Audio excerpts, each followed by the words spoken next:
On a clear day in August 1944, an Allied air reconnaissance plane flew over southern Poland. Its mission? To photograph a new Nazi chemical plant.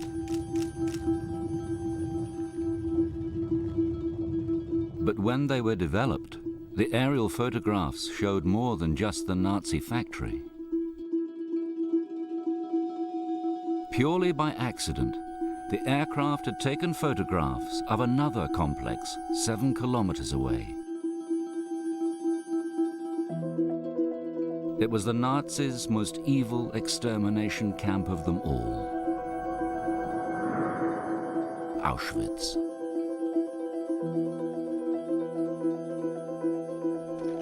The true horror of genocide is captured here. A train has just arrived. The SS guards are selecting fit prisoners to be tattooed with a number and sent to work in the camp. The others, the old, the young, and the weak, are sent straight to the gas chambers and then burnt in one of 5 crematoria, clearly seen here. One moment captured on a photograph, but 1 second within 3 years of continuous killing. But by a tragic irony, these photographs were never analyzed during the war. They were filed away. They now make up a unique collection of forgotten evidence of Auschwitz. Today, these photographs pose some awkward questions. If an Allied aircraft could take photographs this clear, why couldn't Auschwitz be bombed? Or why couldn't they bomb the railways leading to the death camp? What did the Allies know about Auschwitz? Why didn't they do something to stop the killing? By the summer of 1944, the British government knew that Auschwitz was a place of mass murder. Why, given this information, didn't the Allies act sooner? And why, specifically, didn't they bomb Auschwitz? It's heartbreaking that they didn't. They knew there were gas chambers there. Why didn't they do it?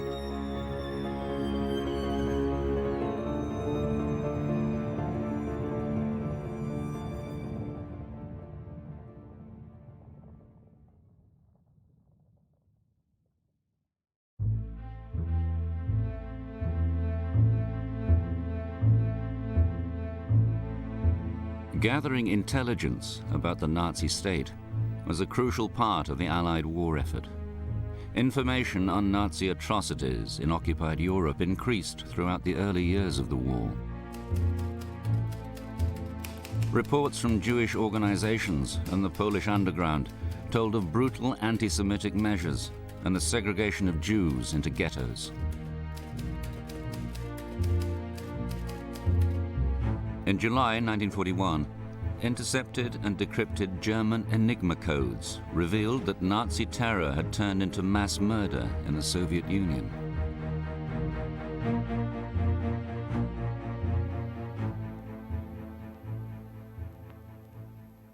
SS execution squads, known as Einsatzgruppen, were rounding up and shooting Jews and communists.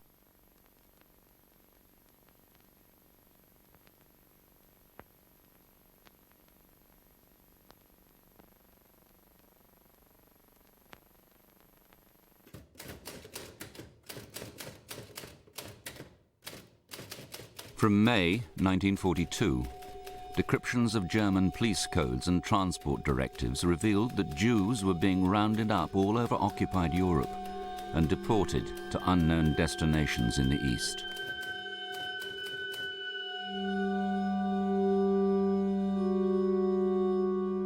Thousands are being packed into open lorries.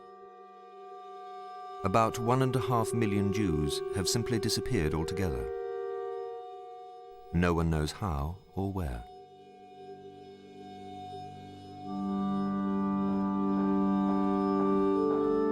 Then, on the 10th of August, 1942, the Foreign Office received a telegram from Gerhard Riegner of the World Jewish Congress.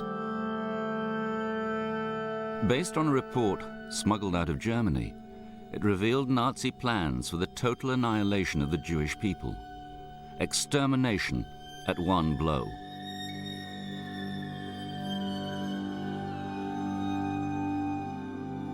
It was the first report to reach the West of a systematic policy of extermination. What the Nazis called the final solution. By the time the Riegner report reaches London, the British government knows that Jews are being slaughtered in vast numbers in Russia by SS units. But they simply could not believe that Jews were being deported from all over Europe to places in the East simply in order to be murdered.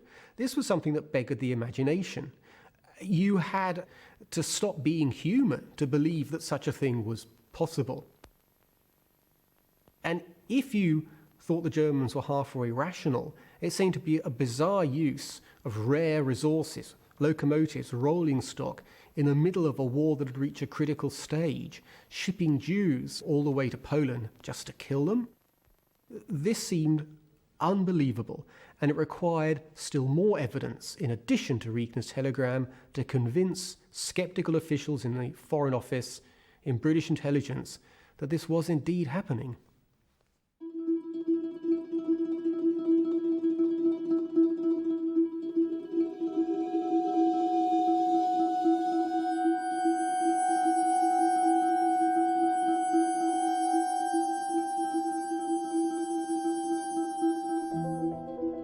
On the 6th of October, my name came up for deportation to the east. We didn't know where. We were told, you're going to be transported to the east where you're going to work for the German Reich. Probably in a factory, or we didn't know where, what. They didn't tell you you're going into a concentration camp.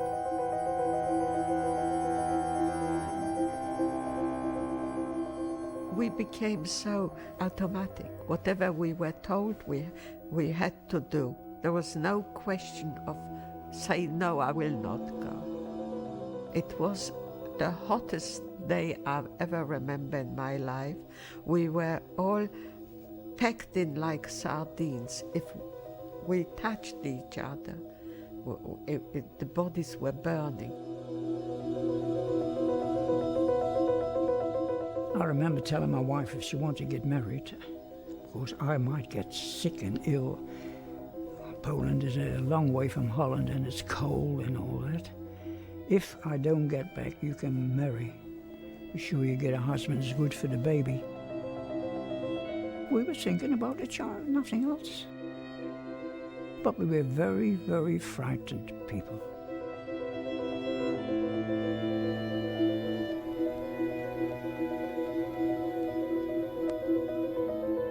Unknown to the Allies, the Nazi extermination plan was already underway.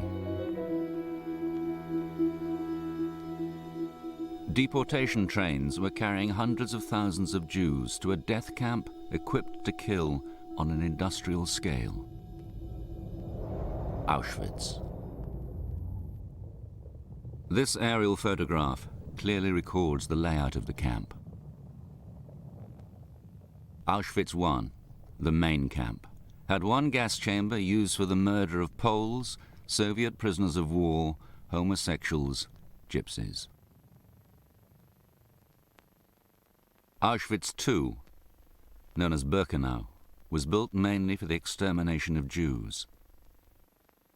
By the middle of 1943, it had 4 large gas chambers and crematoria capable of killing 12,000 people every day.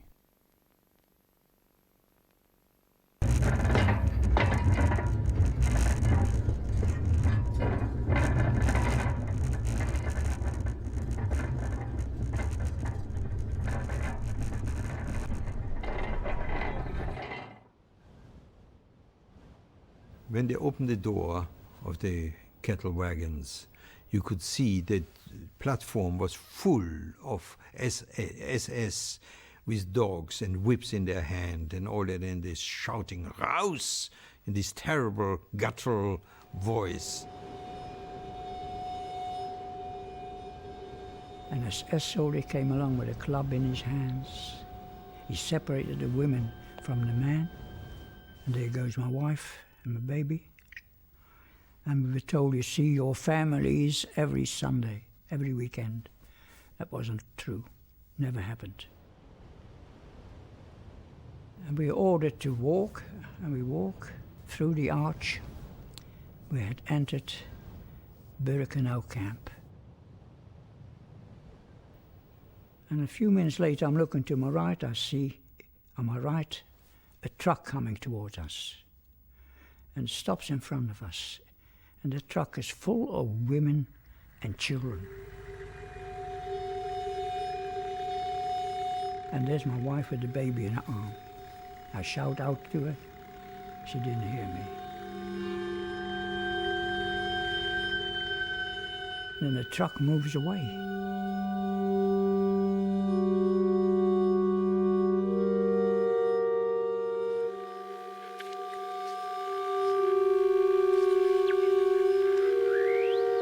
By 1943, the Allies had learnt of the existence of Auschwitz itself through the decryption of Nazi transport and police codes. But analysts believed it to be nothing more than a slave labor camp, and that the high mortality rates recorded in the German ciphers were due to exhaustion and disease. For the Allies, there was a great deal of information. Some of it came, of course, from the secret ultra decrypts. But it was actually very difficult to take all these bits of evidence, some of them very partial, some of them just a little snippet here and there. They knew what a murderous war was being conducted, but actually putting it all together into what we now call the Holocaust was, I think, something extremely difficult to do.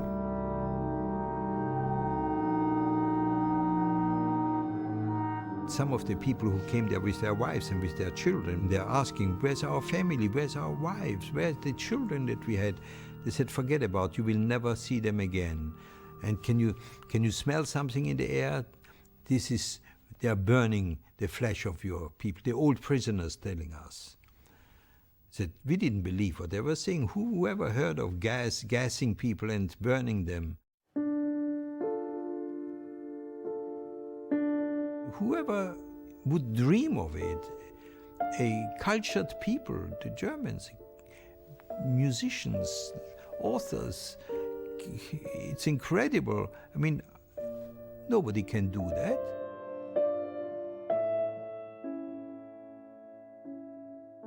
And I still didn't believe that they were killing people. I still didn't believe that they were guessing people, because I believed my wife and child was alive.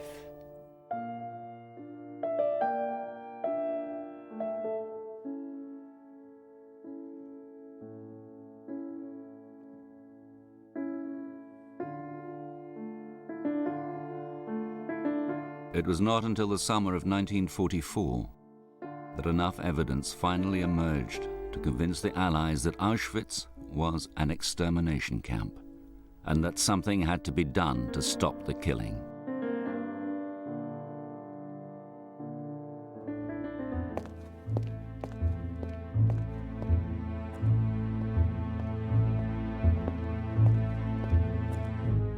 In July 1944, 2 reports written by Auschwitz escapees were delivered to the Allied governments in London and Washington.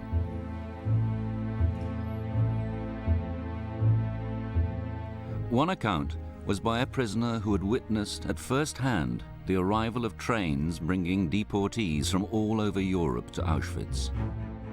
The number of the transports tallied with the official decrypted information. He also delivered detailed plans of the layout of the camp, including sketches of the gas chambers and crematoria. The evidence of mass murder seemed irrefutable. The second report warned of an escalation in the killing. The Nazis had begun the mass deportation of the last Jewish community still untouched by the Holocaust, the 750,000 Jews in Nazi-occupied Hungary. Somehow rumors reached us and we just couldn't believe it. We thought they were exaggerating. And we were talking about it, what we are going to do after the war, because we were the only Jewish unit still in Europe that hadn't been deported. And we thought we had escaped the fate of all the others. On May the 15th, mass transports from Hungary began to arrive in Birkenau. Some 14,000 to 15,000 Jews arrived daily. Only about 10% of these transports were admitted to the camp. The balance were immediately gassed and burned. Never had so many Jews been gassed since the establishment of Birkenau. By the summer of 1944, at the time of the massive deportations of Jews from Hungary to Auschwitz, a huge amount of information had reached British military intelligence and the British government about Auschwitz, about Auschwitz. They knew that tens of thousands, in fact hundreds of thousands of people had been murdered there. So by the time of the deportations of Jews from Hungary, the British government knew that Auschwitz was a place of mass murder, and when the trains rolled towards Auschwitz, alarm bells should have rung in Whitehall.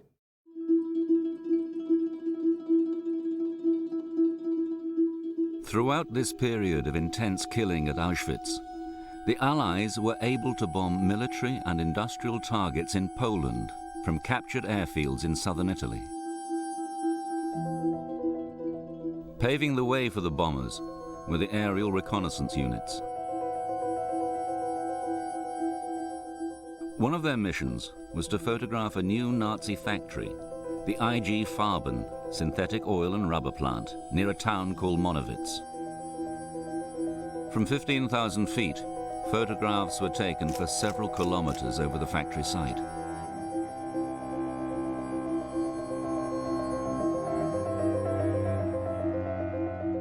On return, the photographs were examined by interpreters.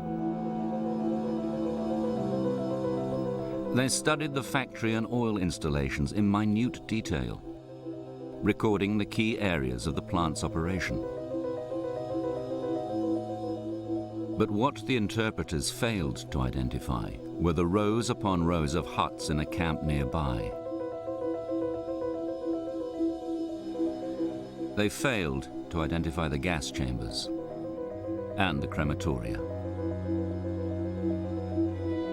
They failed to understand that Monowitz was part of Auschwitz.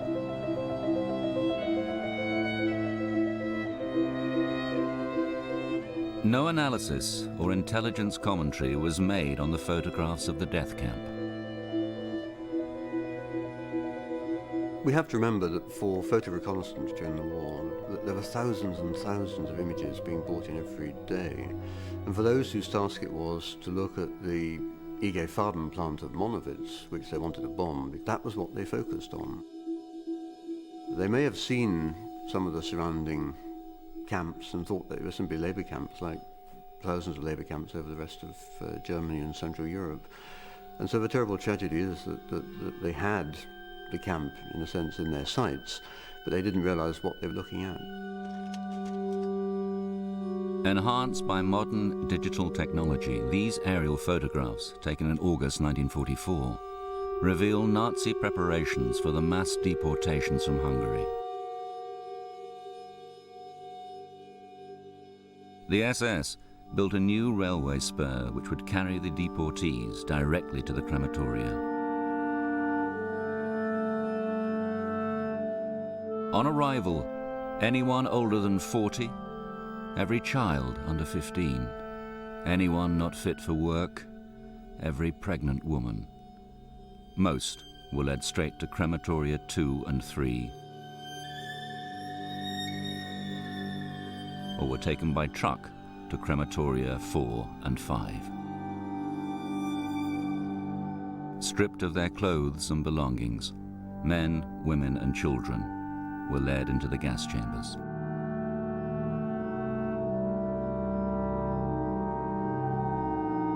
Kitty Hart Moxon was 15 years old when she arrived at Birkenau.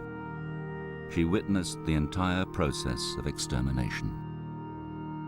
Mine was the very first hut overlooking the gas chamber and crematorium 4. But you could see what was going on. And that's when it was so incredible to actually watch. Hundreds and thousands of people coming in front of me, because separated by a electrified fence and not being able to communicate, because it was forbidden to communicate with these people. The arrival procedure of one transport of Hungarian deportees was photographed by an SS guard.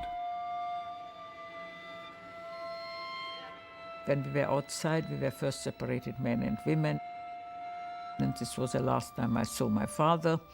And then I was separated from my mother, who had to be dragged out already. She didn't know where she was. She had collapsed mentally and physically.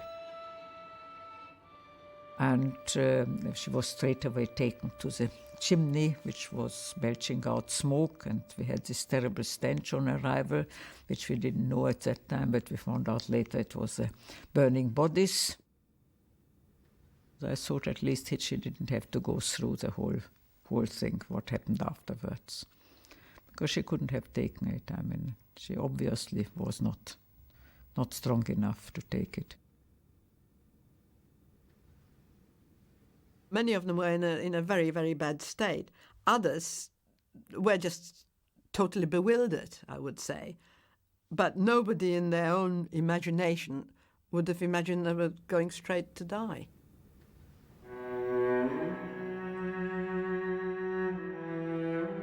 Deliberate deception and secrecy was key to the SS killing machine. The Nazis couldn't afford panic or the threat of an uprising amongst the new arrivals. So beautifully landscaped gardens were planted to reassure the prisoners as they were led from the trains to the gas chambers. The crematoria themselves were hidden from the inmates within a wall of birch trees.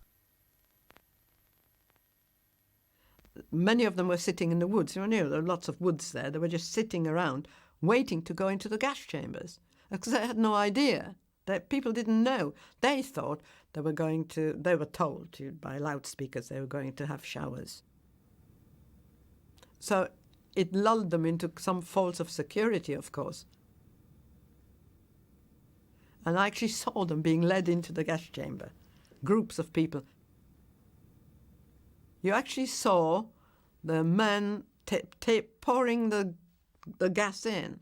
There was a skylight at the top of the gas chamber, and there was always a man, sometimes in green uniform, sometimes they wore kind of white things over, to put sort of disinfecting gear, and he'd walk up the ladder and empty a tin of these gas crystals into the skylight. And a few minutes after that, you could hear people actually dying, screaming, because the sounds were muffled.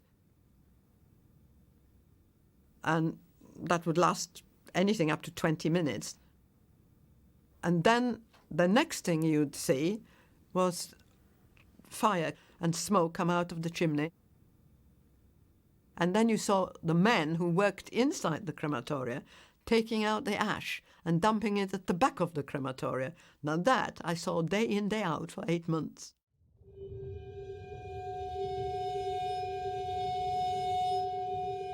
The increase in arrivals demanded the extension of a special section known as Canada. It was a clearing camp for the belongings of the deportees, positioned directly between the 4 crematoria.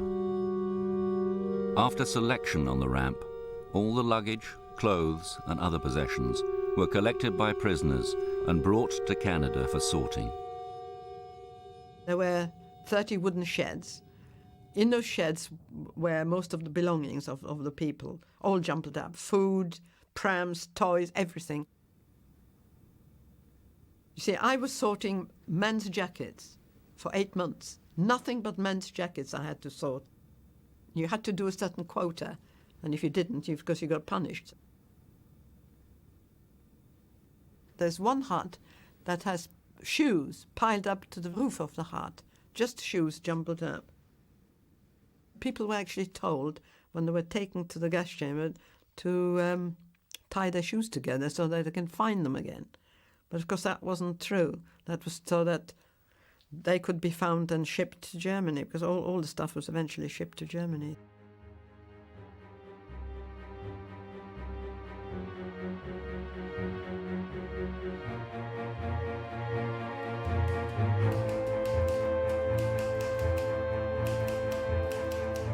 The summer of 1944 was a vital period in the Allied war effort. The Normandy invasion and the battle for France. The V-bomb attacks on Britain. And the Americans' intense fighting against the Japanese in the Pacific. All competed for Allied resources and priority. In the midst of this turmoil, both the British and American governments received formal diplomatic requests to act against the killing at Auschwitz. On the 6th of July, Churchill was notified of a petition by the Jewish Agency. It had received reports that 400,000 Hungarian Jews had already been deported to Auschwitz. Now it was appealing to Churchill's government in London and to the US War Department in Washington to do something to stop the killing. It requested that the Allies bomb the death camp and the railway lines leading to it. Having gathered enough information on the operation of Auschwitz to classify it as an extermination camp, would the Allies now consider it possible to mount a bombing raid to destroy it?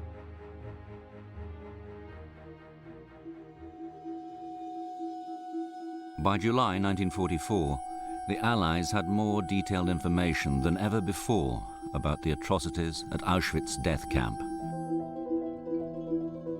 The detailed accounts by escapees of the extermination process and intelligence on the ongoing deportations prompted calls for action from several Jewish organizations. They implored the Allies to consider bombing the railway lines leading to Auschwitz and the camp itself. Finally, in London and Washington, the debate over Auschwitz began. At the same time, aerial reconnaissance interpreters were learning more and more about the IG Farben factory at Monowitz. Still under construction, it was one of Germany's largest synthetic oil refineries. On the 18th of July, the plant was officially designated a target for Allied bombing.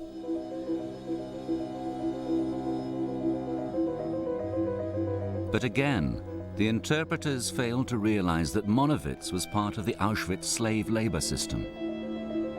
Just 7 kilometers from the main extermination center of Birkenau. Tens of thousands of prisoners sent here to build the vast IG Farben plant at Monowitz were literally worked to death. But the work was carrying cement bags from a train to a building where they were building more buildings, their factories. But we were not allowed to walk with this bag. We had to run, day in, day out, 25 kilos, which is tremendously heavy. The work was supervised by capos, prisoners put in charge of other prisoners.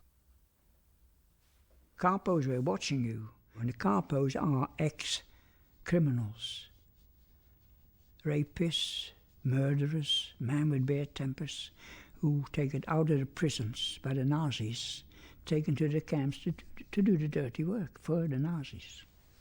So you can expect anything of those men. They were murderers. They were really heavy criminals. And they had the power of life or death over us. They walked around with this stick. And when we didn't run fast enough with our cement bag on the back, we got hit by capos. It was a bad life. A frightened bad life. And that's why a lot of them didn't want, they couldn't no more, they didn't want to, they gave up. They didn't see nothing nice, what is still in store. I did, my wife and child, and I wanted to be back. But a lot of them didn't, and they died, because they were weak. We became weak.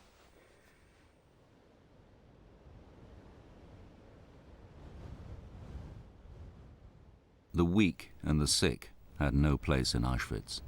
The SS could not profit from them. Some were kept alive for human experiments, but most were weeded out for execution during regular medical selections. And I remember the day, the selection, big barrack full of men, undress, the 2 tables in the front, on each table an SS, and we got to move up towards the 2 tables. Now behind me is Eddie Harmel, a man, a professional footballer from Ajax, Amsterdam. He is behind me and he says, I got an abscess in my mouth and I don't know what's going to happen. We had to line up completely naked and we had to walk in front of them, and we all had the drive to be straight, chest out, and show them how wonderful you can walk in front of them and smile at them to show I'm all right, don't select me, because we knew when you're getting selected, you will go, you don't live anymore. The queue moves up.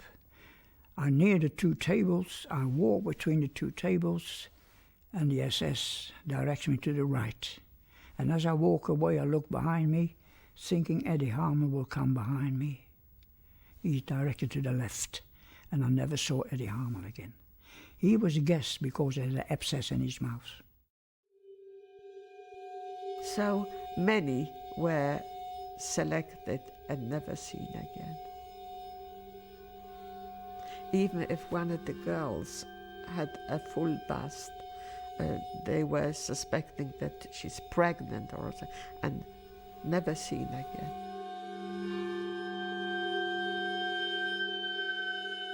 The killings in the summer of 1944 were on such a scale that the crematoria could not cope.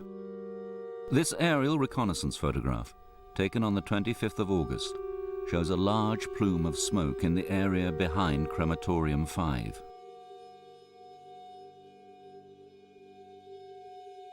To increase the extermination potential of Birkenau, some of the bodies from the gas chambers were burnt in open pits. Corpses were stacked up at the back of the crematoria. We saw people lined up being actually shot and heard the shots, and saw people being thrown into the pits. Yeah. And burnt alive, some people.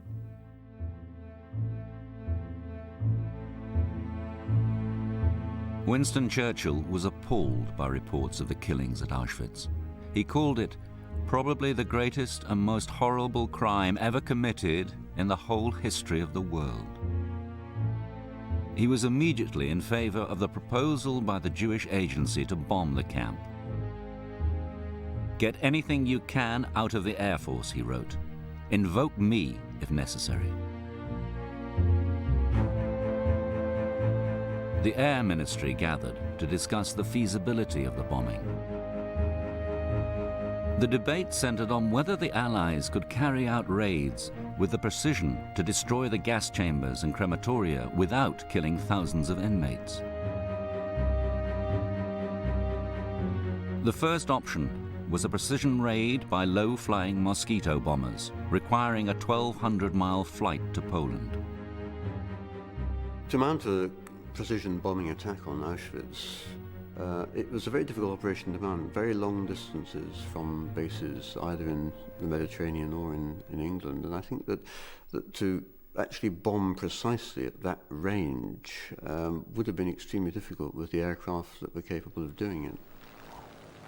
Proposals to bomb Auschwitz have consisted of sending in Mosquitoes, the fighter aircraft, over the Alps in small groups, and then dive bombing into the crematoria and other sites at Auschwitz. This appears extremely dubious. It's possible, but flying over the Alps in a small fighter plane of the early 1940s with radio silence, fighting off or warding off German interceptors, and then going back the way they came, appears to be very far-fetched.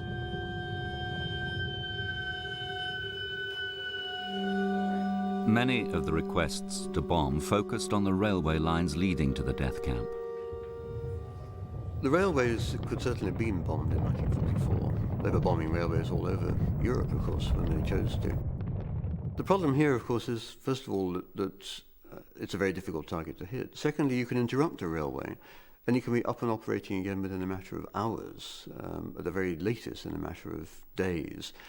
Germans were mending railways all over Europe, often using slave labor. So I think the problem there is that attacking the railways would mean attacking the railways over and over again, and that would mean the diversion of very much more substantial resources. They didn't think they ought to try to divert resources.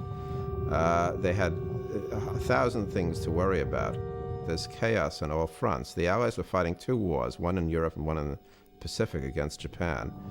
And winning the war became the main object of all endeavors. The next option considered to destroy the mechanism of extermination was a raid by heavy bombers. This could stop the killing in the gas chambers, but would also endanger the lives of the prisoners still incarcerated in the camp. We were waiting, we were hoping for bombs. Even though it could have hit us, but we were hoping that they are bombing. I didn't mind dying by the bombs. For me it was more important that something happened from outside, that somebody was doing something. But would the Allies be willing to take the risk? Since the request to bomb Auschwitz in July 1944, the Allies had considered its feasibility. Increasing information about the extermination camp continued to fuel the debate. Could a heavy bombing mission be planned in time to halt the killing? By 1944, the Allies were capable of planning and mounting a bombing operation in a very short space of time. I mean, this was a sophisticated organization now. So I think we should be in no doubt that it was operationally possible for British and American bombers to reach Auschwitz in 1944. But questions remained about the effectiveness of a heavy bomber raid on Auschwitz. Bombing an extermination camp is quite different from bombing a military-industrial target. A bombing raid of a military-industrial target consists of flying over at about 30,000 feet or 25,000 feet and simply dropping bombs on them. There was no way to be more precise about this. In fact, more than half of the Allied bombs dropped during the war did not fall within 1,000 feet of their target. However, destroying Auschwitz in an extermination camp is absolutely different from this. You're not trying to blast the place down into smithereens. You're trying to stop the killing process without killing the inmates, and that's vastly harder. Now, the gas chambers at Auschwitz are about the size of two tennis courts, and they were partially underground. Now, planes flying over 30,000 feet with the technology that existed in 1944, which consists of simply pushing a button and dropping the bomb when you think you're over the target. plainly will not have the precision necessary to do this, plainly and obviously. After 3 months of debate, both the British government and the US War Department rejected all requests to bomb the death camp and the railway lines leading to it. The final refusal to bomb Auschwitz in 1944 has, I think, many causes. First of all, they wanted to focus on the military issues, and they thought they would defeat Germany quite quickly and liberate people anyway. Secondly, the operation was a difficult operation over a long distance, where there could be no real certainty that you would actually find the target and destroy it with any kind of accuracy. And I think the combination of these different considerations in the end persuaded the Allies that bombing Auschwitz was not worth it. It remains one of the most controversial decisions of the war. The RAF flew missions to Warsaw to drop aid to the Home Army during the Warsaw Uprising in August 1944. If that was possible, why wasn't it possible to bomb the Auschwitz camp? Even if it had caused collateral damage or been ineffective, it would have sent a very powerful message to the Nazis. It might have scared them into shutting down the gas chambers. It would have showed that the Allies were not prepared to see millions of innocent people being slaughtered just because they were Jewish. And the failure to make that gesture, that moral gesture, will forever be a stain on the Allies' war record. If it was tried, it might have worked. On the other hand, what you might well have had been a complete fiasco. You might have actually killed the Jews while leaving the gas chambers and crematoria intact, in which case there would have unquestionably have been denunciations of this foolhardy mission then and now. The Allies' priority remained the intense offensive against Germany's military and industrial targets. As part of that campaign, US bombers attacked the IG Farben synthetic oil plant at Monowitz. By a supreme irony, some of the bombs meant for the factory actually hit the death camp at Auschwitz-Birkenau. These are authentic aerial photographs from the actual raid on the 13th of September. Bombs fell on the Birkenau railway sidings leading to the crematoria and on the barracks of Auschwitz I, killing 40 prisoners and 15 SS guards. We heard the bombing. It was a joy. How joyful it was when we shouted, "Hooray, hooray!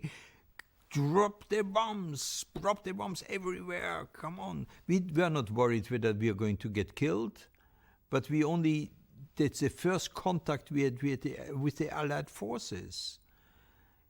The first contact which we had with the people who we hoped are going to liberate us.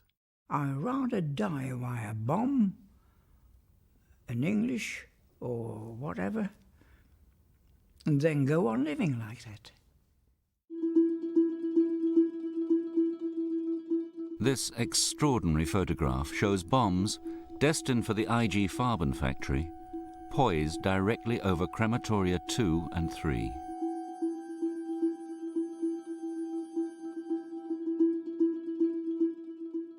Yet again, just as the photo interpreters had failed to identify the existence of the camps, the evidence of the bombing went unnoticed. The photographs were filed away and forgotten. It was more than 30 years before they were found again.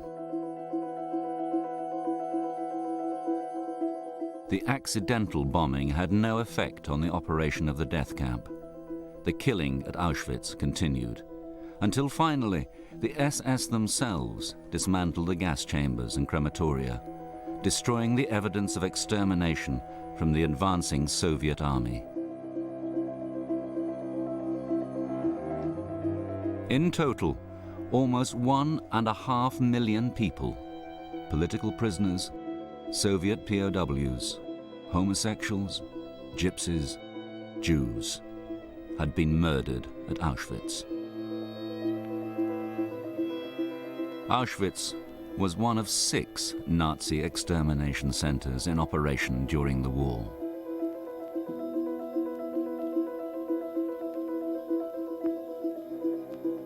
On the 27th of January 1945, Soviet soldiers liberated the camp. The SS had left the weakest prisoners behind to die.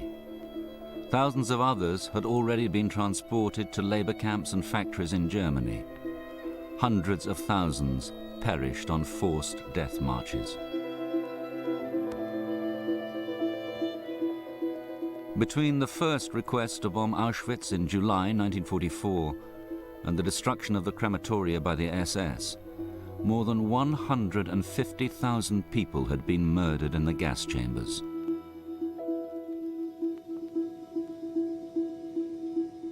It was not until several years after the war that the full scale of what became known as the Holocaust entered the consciousness of the Western world.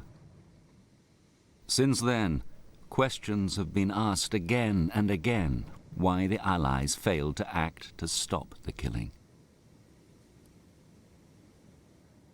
I think there's no question that the Allies should have done more, not just in the case of Auschwitz, but in the case of the mounting evidence of German genocide and barbarism. And I think that was a moral lapse on the part of the Allies.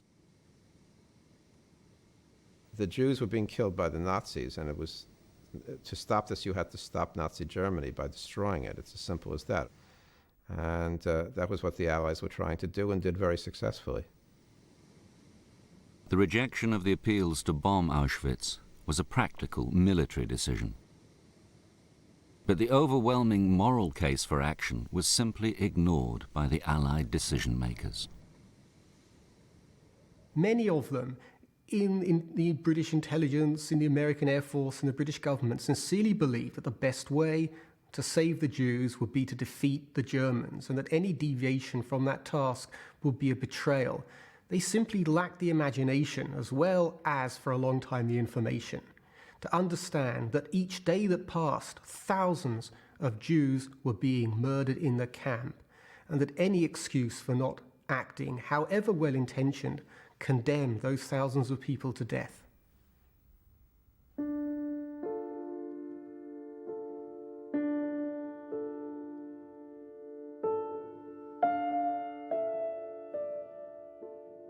In Birkenau, I had a dream, and in the dream I was searching for my wife and child.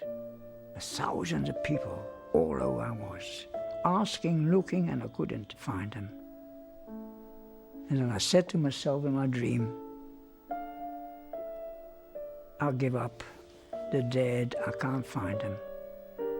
I don't want to go on now. Leon survived the death march from Auschwitz. He was liberated from Buchenwald camp in April 1945. The following year, he discovered that his wife and child had been murdered in Auschwitz-Birkenau, probably on the very day they had arrived.